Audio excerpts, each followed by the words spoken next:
La force vive de cette jeunesse, la volonté pour cette jeunesse de voir une meilleure condition de vie, de meilleures conditions de vie pour le continent africain dans sa globalité. C'est un pays qui est chargé d'histoire, c'est un pays qui est chargé de densité politique. C'est le pays de celui qui est considéré comme notre modèle, une de nos plus grosses sources d'inspiration, Thomas Isidore Sankara. C'est un pays qui, à notre sens, peut servir de déclencheur pour la nouvelle étape du front anti-CFA que nous avons initié et dans laquelle nous travaillons avec nos frères siamois plus tard. Et c'est un pays aussi qui luttait profondément contre le néocolonialisme et qui, en ce début du XXIe siècle, connaît une situation complexe en ce qui concerne l'impérialisme humanitaire. Parce que l'on sait très bien que les ONG occidentales sont extrêmement présentes ici, extrêmement. Et quand on sait que Thomas Sankara disait que la main qui donne est la main qui dirige, nous saignons du cœur que nous savons qu'aujourd'hui au XXIe siècle, bon nombre d'ONG occidentales, françaises notamment, ont pied à terre ici et peuvent faire et dire ce qu'elles veulent. Et on est là aussi pour contribuer à réinsuffler un souverainisme de fond en comble au sein de la jeunesse africaine, burkinabé d'abord et africaine in extenso.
Merci infiniment. Merci à vous tous. C'est l'un des plus beaux accueils que je n'ai jamais eu depuis des années. Merci infiniment. Merci les frères. Merci.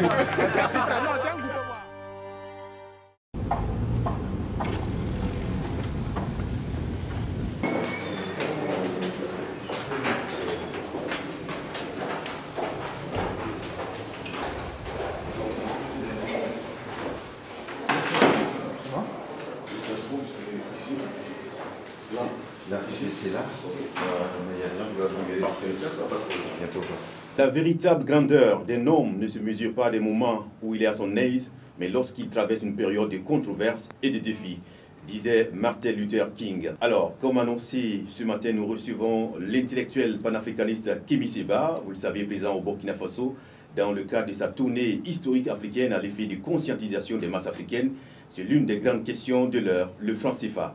Au moins, on est clair ce que vous définissez comme un panafricaniste. Justement, il y a des panafricanistes de toutes tendances. Quel est le point d'ancrage de votre panafricanisme? C'est pour ça que je fais partie de ceux qui disent que viendra un moment où le panafricanisme ne sera plus un concept suffisant pour définir une action politique. Vous avez tout dit. Il y a des gens qui sont même des pions de la France-Afrique qui disent qu'ils sont panafricains. Hein. Il y a des gens qui vous disent que pour eux, le panafricanisme, c'est simplement l'unité du continent africain, du nord au sud, de l'est à l'ouest. Je pense que ce n'est pas une dynamique suffisante. Il faut qu'il y ait un projet commun qui soit présent plus que jamais. Il faut qu'il y ait une dimension de résistance à l'impérialisme qui soit plus que jamais mise à jour. Aujourd'hui, nous faisons partie de ceux qui pensons qu'il est nécessaire d'analyser le colonialisme dans ses profondeurs et dans sa manière de fonctionner vis-à-vis du continent africain. Le colonialisme d'aujourd'hui a changé par rapport au colonialisme des années Sankara. Il faut qu'on soit très clair. Lumumba parlait du colonialisme, Sankara parlait du néocolonialisme. Nous parlons du globalisme, qui est aujourd'hui pour nous l'ultime forme du colonialisme et qui a une façon d'agir bien plus perfide, bien plus violente, parce qu'elle le fait avec un visage humain. On parle de l'impérialisme de la vertu, quelque part. Et ils le font par le système notamment de l'impérialisme humanitaire, où ils viennent, sous le format des ONG occidentales, dire qu'ils viennent vous aider. Et face à ce monde-là, dans la dimension qui est la nôtre, nous le disons très simplement, on n'est plus dans une question simplement de couleur, on n'est plus simplement dans une question d'orientation politique, libéraux, socialistes ou autres. Nous pensons que nous devons être dans une dynamique de reprendre le sens étymologique même de la notion de pouvoir. On parle d'afrocratie.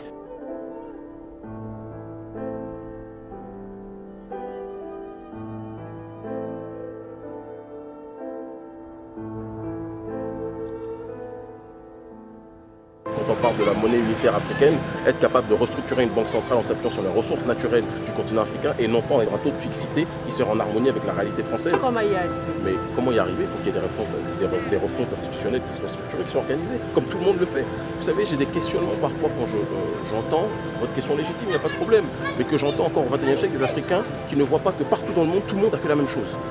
Une banque centrale qui s'appuie sur ses ressources naturelles, toutes les structures et toutes les nations qui s'élèvent dans le monde sont des nations qui ont fonctionné comme ça. Pourquoi nous ne voulons pas voir comment elles ont été capables de fonctionner? Parce que le système de l'élite financière apatride que nous connaissons aujourd'hui est un système qui est vicié, qui est en train de s'effondrer partout. La crise mondiale économique que nous connaissons aujourd'hui, c'est parce que justement, on ne s'appuie pas sur les ressources naturelles. On s'appuie sur un système qui touche à sa fin. Et aujourd'hui, toutes les nations qui veulent se relever, on parle en Amérique du Sud, on parle au Moyen-Orient, on parle des BRICS de manière générale, ce sont des nations qui ont compris qu'il était nécessaire qu'ils aient leur propre monnaie, qui soit en harmonie avec leurs ressources naturelles. Le continent africain a le droit de faire ça, on n'est pas des esclaves, l'esclavage est terminé, la colonisation aussi. Merci infiniment, ma sœur.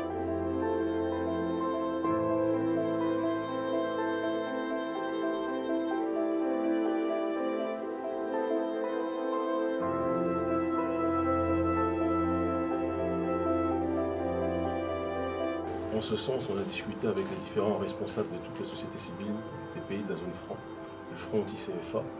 On est arrivé à la conclusion qu'il serait important, chose qu'on a faite au Tchad aussi, auprès des autorités tchadiennes, de solliciter auprès des autorités burkinabées la création d'une commission parlementaire spécifique à la question du franc CFA et de la souveraineté monétaire. Vous êtes tellement observé par la jeunesse africaine aujourd'hui dans sa globalité, à un degré, je pense, et je le répète, que vous n'imaginez pas. Si vous créez cette commission, vous aurez le soutien de toute la jeunesse africaine qui comprendra qu'il est nécessaire, encore une fois, d'avoir espérance, d'avoir l'espoir vis-à-vis de certaines élites africaines qui comprennent la nécessité de sortir du joug de l'impérialisme monétaire.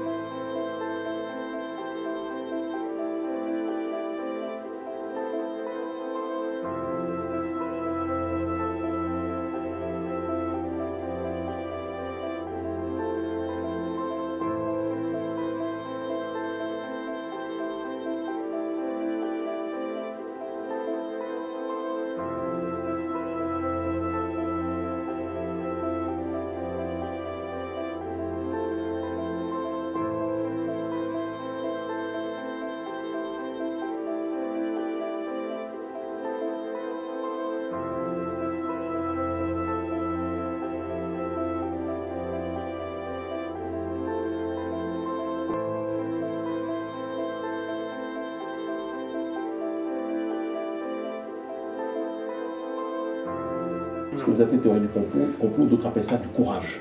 Il y a la lâcheté de ne pas être capable de mettre un nom sur un certain nombre de problèmes.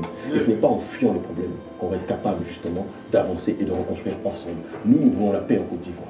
Pour qu'il y ait la paix en Côte d'Ivoire, il faut qu'il y ait une justice sociale qui soit faite. Il faut que les prisonniers politiques d'un camp qui a été taxé par la communauté internationale, que vous considérez, et visiblement peut-être que vous êtes d'accord avec eux quand vous dites les bourreaux, c'est France 24, c'est Israël 24, c'est CNN qui a dit bourreaux, mais la réalité africaine pense profondément autre chose, y compris des gens du Nord qui disent que la manière dont les choses sont gérées sont très différentes de ce qui est énoncé par la communauté internationale. Voilà. Je pense que les gens ont beaucoup apprécié. Voilà. Et ne voyez pas de répétition. Non, non, non. Absolument. Absolument. C'est le sport. Oui, je sais que c'est comme ça que ça fonctionne. Ah non, il fallait que je relève ça aussi. Voilà. Moi j'ai ému. Félicitations, moi c'est bien.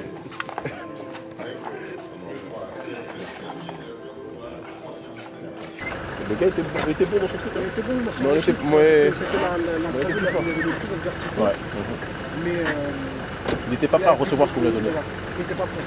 Il avait une vis, il avait tourné vis. Ouais. À chaque fois. Non. Je pense aux gens chez eux. Si. Caractère révolutionnaire de ce Si.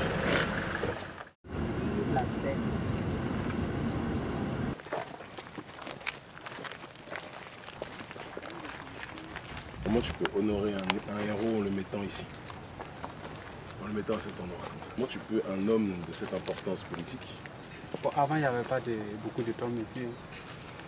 Mais c'est quoi ça? C'est une décharge? Qu'est-ce que c'est? C'est après l'enterrement du président.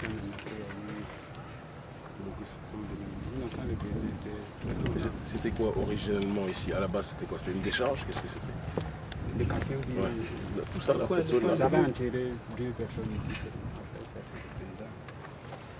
Avec ses camarades. Donc avant, c'était une décharge à mort. C'était un coin où il y avait rien. Il n'y avait rien.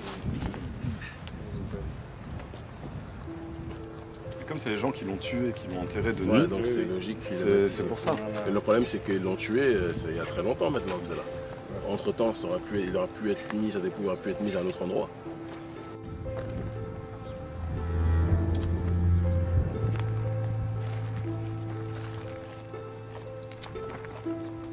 L'impérialisme, le néocolonialisme, le racisme, le fantocisme, gloire, dignité, pouvoir, la patrie ou la mort, la patrie ou la mort, merci camarades.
Pourquoi je dis que la reconquête du souverainisme africain passera par Ouagadougou? Parce que pour tous les jeunes Africains du continent, pour tous les afrodescendants, par conséquent par définition de la diaspora, Ouagadougou, le Burkina Faso, symbolise la résistance africaine au néocolonialisme.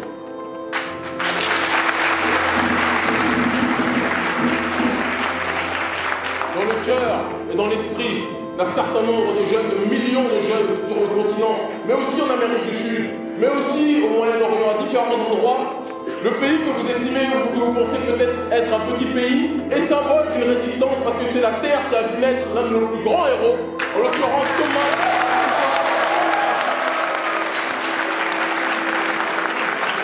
Si nous sommes venus ici aujourd'hui, si nous avons décidé après le Tchad de venir au Burkina Faso, c'est parce que Thomas Sankara a guidé notre combat, a guidé notre espérance, a guidé notre motivation.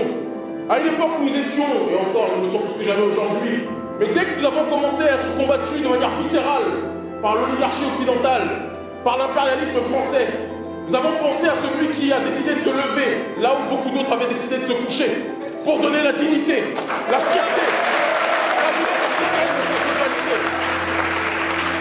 Durant la période de l'esclavage, il y avait, et il y aura toujours, il y a eu, il y a et il y aura toujours deux types d'esclaves. Je suis convaincu que toi et moi on sera d'accord sur ce terrain-là comme sur bon nombre d'autres. Ceux qui vivaient sous la plantation disaient que la plantation peut se plaindre des coups de fouet du maître, mais on a à manger le matin, le midi et le soir. On peut se plaindre des coups de fouet du maître, mais on a un lit pour dormir. Quand il pleut, nous sommes à l'abri. Quand il neige, nous sommes à l'abri. Le maître peut être méchant, le maître peut violer femmes et enfants. Mais nous avons à manger et nous n'avons pas à nous inquiéter de notre lendemain parce que nous saurons où nous dormirons. C'est ce qu'ils appelaient la stabilité. Et il y avait les nègres marrons, des sankaristes avant l'heure, ou des burkinabés avant l'heure, qui disaient que peut-être l'avenir est instable si nous décidons de quitter la plantation, mais mieux vaut la liberté dans l'incertitude que la stabilité dans l'oppression.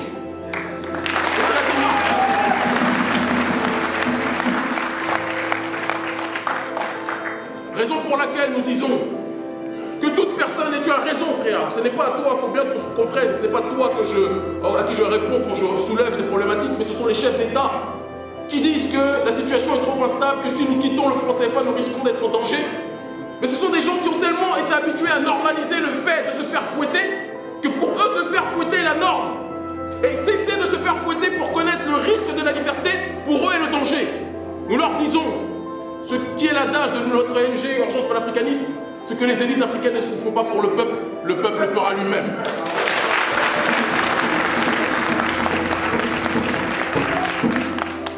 Est-ce que nous ne sommes pas parfois trop radicaux dans ce combat contre le néocolonialisme, dans ce combat contre l'impérialisme pour lequel certaines personnes payées par l'Occident, certains frères et sœurs payés par l'Occident, parce qu'il faut le dire aussi, n'hésitent pas à nous taxer parfois d'extrémistes? Nous disons que quand nous voyons notre peuple se faire violer, être radicalement opposé au viol, ce n'est pas de la violence, c'est de l'intelligence. Voilà la réponse que nous avons. Et il serait peut-être temps, quand nous voyons tous les dirigeants qui ont décidé de collaborer avec la France-Afrique, d'être un petit peu plus radicalement opposés à la manière dont les choses se font. Nous sommes une nouvelle génération. Nous avons vu nos parents souffrir. Nous avons entendu nos grands-parents souffrir. Nous avons vu nos frères et sœurs aux Caraïbes être déportés et souffrir aussi. Dire cela ne signifie pas que nous sommes anti-blancs. Nous sommes simplement anti-oppression. Et les vrais occidentaux dotés de raison sont ceux qui nous soutiennent, et il y en a beaucoup plus qu'on ne le pense. La plupart des occidentaux qui nous combattent sont ceux qui ont quelque chose à se reprocher, parce qu'ils savent très bien que si nous voulons un monde égalitaire, ceux qui vivent de privilèges finiront par les perdre. Mais ces gens-là, ça ne nous dérange pas qu'ils nous diabolisent, parce que nous ne sommes décidément pas dans le même camp, clairement et simplement. Voilà ma réponse.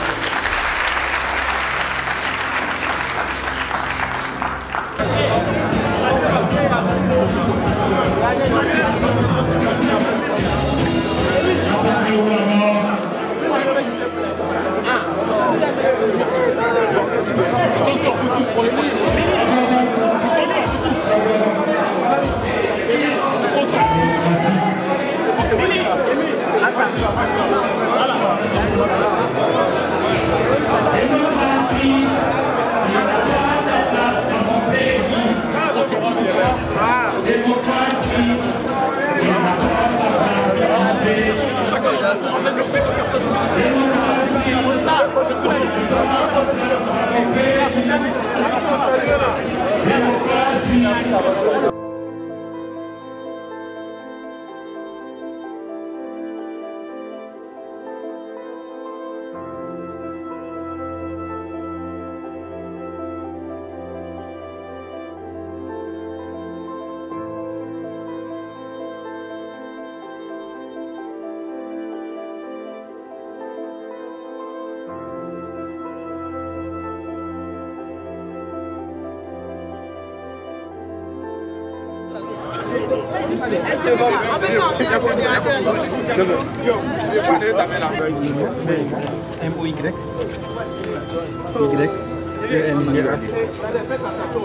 C'est pour moi.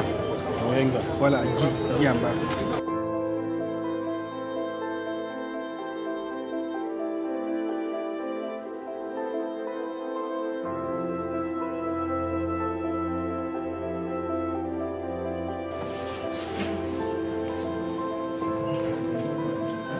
Je pense qu'il y a eu pléthore de publications, de travaux, de symposiums, de notes techniques sur cette monnaie. Le continent africain recèle de matières grises, recèle de diplômés, d'intellectuels.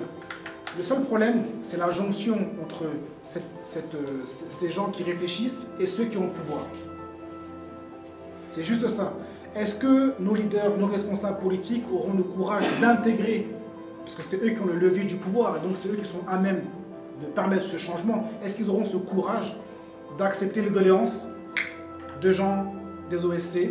Parce que c'est ça, quand on parle de gouvernance, c'est ça. Il y a la verticalité, puis il y a aussi l'horizontalité. Est-ce qu'ils sont capables de descendre dans la nasse auprès du peuple, de prendre nos doléances, ce qu'on demande, et d'appliquer? L'enjeu, il est là. Et je pense qu'ils ne feront cela que dans la contrainte. Les plus éveillés, les plus bienveillants, nous recevrons, comme on a été fait par certains responsables politiques ici. Nous sommes indépendants, mais on est toujours colonisés par le colon, par l'impérialisme. Quand vous regardez le franc CFA aujourd'hui, c'est quelque chose qui date depuis des années. Il faut travailler pour que la jeunesse de l'Afrique puisse comprendre la valeur du franc CFA. Et celui qui nous a colonisés nous a montré, il nous a donné l'indépendance. Mais gardez le franc CFA avec nous. Rien ne se fera en pensant que ces derniers vont nous aider à quitter une plantation qui leur fournit leur puissance et qui nous appauvrit nous autres. Nous partons du principe que nous ne devons pas tenir compte de leur cinéma. On sait que nous sommes dans le pays où il y a le FESPACO, si je ne m'abuse. Ce sont des génies en cinéma ces derniers. Et on a décidé aujourd'hui d'écrire notre propre script et de ne plus être des figurants dans leur propre film. Raison pour laquelle, quelles que soient les choses qu'ils disent, qu'ils proposent ou qu'ils énoncent, la seule chose qui compte, c'est que les Africains eux-mêmes se mobilisent, prennent leur destin en main et comprennent que s'ils restent sous cette plantation, ils connaîtront toujours la condition.